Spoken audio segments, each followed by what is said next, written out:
நேர்காணல் நிகழ்ச்சிக்கு அனைவரையும் வரவேற்கிறேன். என்னோட பேர் Pavithra, lecturer, faculty of physiotherapy, doctor MGR educational and research institute. இன்னைக்கு டிஃபார்மிட்டி அப்படின்ற டாபிக்ல நம்ம கூட இணைந்திருக்கும் சிறப்பு மருத்துவர் doctor Subramania Gandhi, associate professor, department of orthopaedics, ACS medical college and hospital. இன்னைக்கு டாபிக் டிஃபார்மிட்டி. ஸோ டிஃபார்மிட்டி அப்படின்னா என்ன சார்? ஸோ டிஃபார்மிட்டிங்கிறது என்ன அப்படின்னு பார்த்தீங்கன்னா, நார்மல் அனாட்டமிலிருந்து எனி போன்ஸ் விலகி இருக்கு, கோணலாக இருக்கு அப்படின்னா அந்த டிஃபார்மிட்டின்னு சொல்லுவோம். ஸோ இந்த டிஃபார்மிட்டி அப்படிங்கிறது மெயினாக டெர்மினாலஜி என்னென்ன போன்ஸ் இன்வால்வ் ஆகும் பார்த்தீங்கன்னா, கையில் இருக்க எலும்பு, காலில் இருக்க எலும்பு, முதுகு தண்டு எலும்பு, இது என்ன வேணா இன்வால்வ் ஆகலாம். இது வர்றதுக்கு பொதுவான காரணங்கள் என்னவா இருக்கும்? ஸோ மெயினாக இந்த டிஃபார்மிட்டி வர்றதுக்கு காரணங்கள் மூணாக பிரிக்கலாம். ஃபர்ஸ்ட் என்ன அப்படின்னு பார்த்தீங்கன்னா, கன்ஜெனிட்டல், பிறப்புல இருந்தே சில குழந்தைங்களுக்கு உருவாகும் போதே அது பர்த்லேயே நமக்கு டெவலப் ஆகிறது கன்ஜெனிட்டல் டிஃபார்மிட்டிஸ்ன்னு சொல்லுவோம். ரெண்டாவது என்ன பார்த்தீங்கன்னா, டெவலப்மெண்டல் டிஃபார்மிட்டிஸ். சில குழந்தைங்க வளர வளர வளர சில டிஃபார்மிட்டிஸ் உருவாகும். ஸோ இந்த கன்ஜெனிட்டல் டிஃபார்மிட்டிஸ் அப்படிங்கிற எக்ஸாம்பிள் என்னன்னா, கன்ஜெனிட்டல் ஈக்வினோகாரஸ் சொல்லுவோம், கால் பிறக்கும் போதே கொஞ்சம் கோணலா இருக்குது. ரெண்டாவது டெவலப்மெண்டல்ல அந்த டிஃபார்மிட்டிஸ் என்ன அப்படின்னு சொன்னா பார்த்தீங்கன்னா, சில காமனா பார்க்குறது ஸ்கோலியோசிஸ், முதுகு தண்டு எலும்பு வளைஞ்சிருக்கிறது, இது டெவலப்மெண்டல். அக்வயர்ட் அப்படின்னு இன்னொன்று மூணாவது இருக்கும். அதே என்னன்னு பார்த்தீங்கன்னா, சில பேர் அடிபட்டு ஆக்சிடென்ட் ஆகி போஸ்ட் ட்ராமா, அடிபட்டதுக்கு அப்புறம் டிஃபார்மிட்டி உருவாது, நம்ம அக்வயர்ட்னு சொல்லுவோம். ஸோ இது மூணு வகை காமனா பிரிக்கலாம். டிஃபார்மிட்டி வர்றதுக்கு முன்னறிகுறிகள்லாம் இருக்குங்க சார்? முன் அறிகுறிகள் இல்லை, ஆனா நம்ம சிம்டம்ஸ் மாதிரி என்னென்ன பார்க்கலாம் அப்படின்னா, குழந்தைங்களுக்கு மாறினா இந்த மாதிரி யார் கண்டுபிடிப்பானா குழந்தைங்களாலே சொல்ல முடியாது. ஸோ ஆப்வியஸா நம்மளுக்கு பேஷண்ட்ஸ் அவங்க அட்டெண்டர்ஸ் தான் வருவாங்க. குழந்தையோட அப்பா அம்மா குழந்தையோட கால் கொஞ்சம் வளைஞ்சிருக்கு, நடக்கும்போது கால் விலகி நடக்கிறாங்க, பாதம் கோணலா இருக்கு, இந்த மாதிரி அவங்க அட்டெண்டர்ஸ் சொல்லுவாங்க. சில குழந்தைங்க என்னன்னா, ஸ்கூல் போக ஆரம்பிச்சதுக்கு அப்புறம் ஓடும் போது விளையாடும் போது அவங்க டீச்சர்ஸ் பார்த்து கூட சில குழந்தைங்களுக்கு சொல்லுவாங்க. ஸோ இது காமனா டிஃபார்மிட்டிங்கிறது வளைஞ்ச ஆரம்பிச்சு ஒரு காலகட்ட அப்புறம் தான், ஒரு 5 வருஷமோ 10 வருஷம் கழிச்சா அது பெயின் கிரியேட் ஆகும் பேஷண்ட்ஸ்க்கு. ஸோ இதுதான் காமனான சிம்டம் தான் இருக்கும் உங்களுக்கு. இப்ப எல்லா டிஃபார்மிட்டியும் ஆக்சுவலி பெயின்ஃபுல்லா தான் இருக்கு அப்படின்னு சொல்லுவாங்க. பெயினே இல்லாம டிஃபார்மிட்டி இருக்குங்களா? உண்மையில என்ன அப்படின்னு பாத்தீங்கன்னா, இந்த டிஃபார்மிட்டிக்கும் வலிக்கும் பெருசா சம்பந்தம் இல்லை. டிஃபார்மிட்டி ஒரு காலகட்டம், ஒரு 5 இயர்ஸ் 10 இயர்ஸ் 15 இயர்ஸ் கழிச்சு அது ரொம்ப நாள் அந்த குழந்தை அதோட நடக்க அது பிற்காலத்துல அது ஆர்த்ரைட்டிஸ், தேய்மானமா மாறிடும். அதுக்கப்புறம் தான் அது பெயின் கிரியேட் ஆகும். ஸோ டிஃபார்மிட்டினால வலி வராது. மெயினா அதனால வரக்கூடிய ஒரு சைடு எஃபெக்ட் தான் பெயின், இந்த டிஃபார்மிட்டி ரொம்ப வருஷத்துக்கு அப்புறமே. சர்ஜரி இல்லாம டிஃபார்மிட்டியை கரெக்ட் பண்ண முடியுங்களா? ஸோ எல்லா டிஃபார்மிட்டிக்கும் சர்ஜரிங்கிறது ட்ரீட்மெண்ட் இல்லை. ஸோ காமனா சில இப்ப பாத்தீங்கன்னா, பிறக்கும் போதே காலில் பாத்தீங்கன்னா குழந்தை கொஞ்சம் வளைவா இருக்கிறது, சிடிவின்னு சொல்லுவோம், கிளப் ஃபுட்னு சொல்லுவோம். ஸோ அந்த மாதிரி டிஃபார்மிட்டிஸ் குழந்தைங்களுக்கு 2வது நாள்ல இருந்தே காலில் ஸ்லோவா கட்டு போட்டு அதை சரி பண்ண முடியும், பிரேசிங் மெத்தட்ல பண்ண முடியும் அந்த மாதிரி குழந்தைங்களுக்கு. சில டிஃபார்மிட்டி முதுகு தண்டை கூடுதல்னு சொல்லுவோம். மோஸ்டா டிஃபார்மிட்டி அப்சர்வேஷன் தான் இருக்கும், லெஸ் தேன் ஒரு மைல்ட் டிஃபார்மிட்டி இருந்தா. ஸோ அது வரைக்கும் பிரேசிங் அந்த மாதிரி பிசியோ எக்ஸசைசஸ் இதிலேயே சரி பண்ணிட முடியும். ஒரு லெவலுக்கு மேல suppose we have a break, ஒரு டிகிரிஸ்க்கு மேல டிஃபார்மிட்டி அதிகமாயிட்டு இருக்கு அப்படின்னா தான் நம்ம அதுக்கு சர்ஜரி அட்வைஸ் பண்ணுவோம். டிஃபார்மிட்டி எல்லாமே எக்ஸ்டர்னலா வெளியே மட்டும் தான் தெரியுமா, இல்ல இன்டர்னலா அப்பியரன்ஸ் எல்லாமே தெரியுமா? ஸோ காமனா டிஃபார்மிட்டிஸ் அப்படிங்கறதே கண்ணால பார்க்கும்போது தெரியுது தான். ஸோ இன்டர்னலா டிஃபார்மிட்டிஸ் எதுவும் தெரியறது இல்லை. ஸோ எக்ஸ்டர்னலா கண்ணுக்கு தெரியறது தான் நம்ம டிஃபார்மிட்டிஸ்னே சொல்லுவோம். டிஃபார்மிட்டி வராம இருக்கிறதுக்கு என்னெல்லாம் முன்னெச்சரிக்கை சொல்லுவாங்க? ஸோ காமனா ஸ்டார்டிங் ஃப்ரம் பிரெக்னன்சி, ஸோ அந்த 20 வீக் ஸ்கேன் நம்ம சொல்றோம். ஸோ அந்த growth ஸ்கேன், ஸோ அந்த ஸ்கேன்லேயே மோஸ்டா குழந்தையோட ஸ்பைன் டெவலப்மெண்ட் எப்படி இருக்கு, காலில் அந்த சீட் கிளப் ஃபுட்னு சொல்றோம், அந்த டெவலப்மெண்ட் எப்படி இருக்கு. ஸோ இப்போ இருக்க டெக்னாலஜி அந்த ஸ்கேனிங் மெத்தட்ஸ்ல பிஃபோர் பர்த்டே குழந்தைங்களுக்கு எதுவும் ப்ராப்ளம்ஸ் இருக்கான்னு கண்டுபிடிச்ச முடியும். அப்படி இருந்தா அது கண்டிப்பா ட்ரீட்டபிள் தான். ஸோ அதுக்கு என்னென்ன பண்ண போறோங்கிறது நம்ம டாக்டரோட டிஸ்கஸ் பண்ணிட்டு பண்றது ஒண்ணு.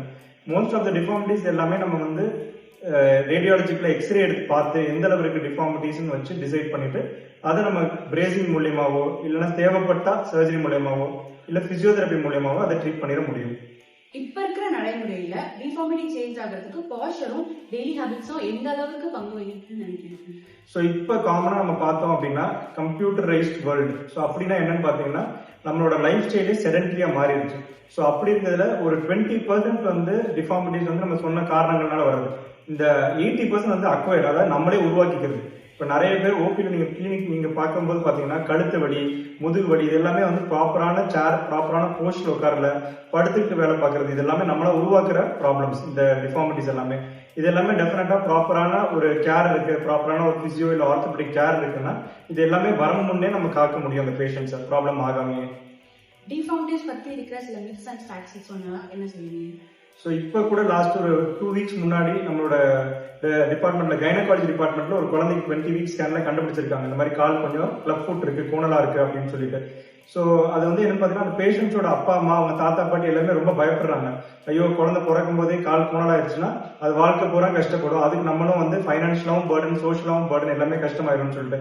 ஸோ அந்த மாதிரி இருக்கிறது அவங்களா திங்க் பண்றதுல தப்பு. ஸோ ஒரு டாக்டர் கிட்ட டிஸ்கஸ் பண்ணும்போது அந்த பேஷண்ட் அட்டெண்டருக்கு நாங்கள் எக்ஸ்பிளைன் பண்ணோம் இந்த கண்டிஷன் இருந்தாலும் நம்ம இதை ட்ரீட் பண்ணி அந்த குழந்தைய வந்துட்டு நார்மல் குழந்தை மாதிரி நடக்கிறதுக்கோ ஓடுறதுக்கோ விளையாடுறதுக்கோ எல்லாமே சரி செய்ய முடியும் அப்படின்னு நம்ம ரீஅஷூரன்ஸ் கொடுக்கும்போது அவங்க பேரண்ட்ஸும் இந்த குழந்தைய பிரெக்னன்சியை கண்டினியூ பண்ண முடியுது. ஸோ மெயினாக வந்து அந்த ரீஅஷூரன்ஸ் வந்து ஒரு டாக்டர் பார்ட்ல இருந்து ஒரு பிசியோ பார்ட்ல இருந்து ரொம்ப ரொம்ப இம்பார்ட்டண்டா இருக்கு.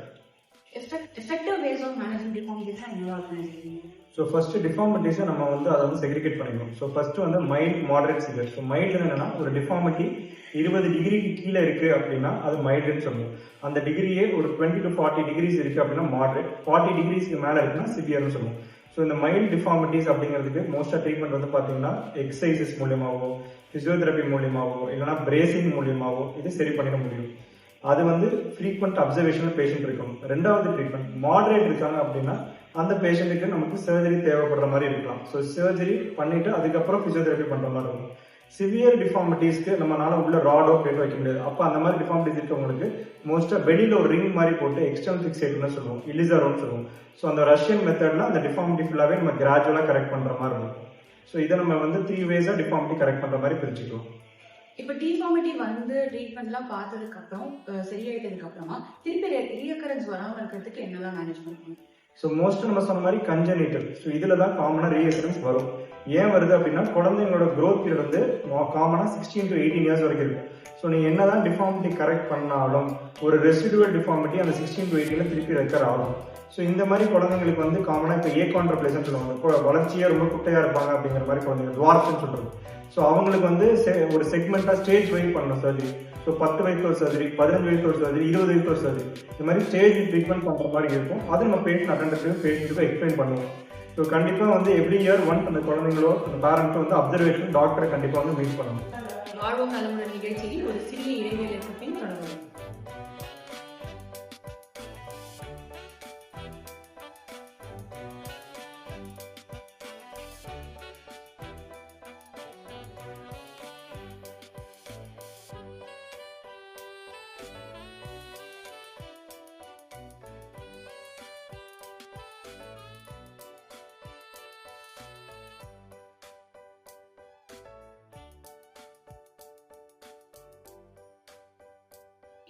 வெல்கம் பேக் டு வாழ்வும் நலமுடன் சீரிஸ்.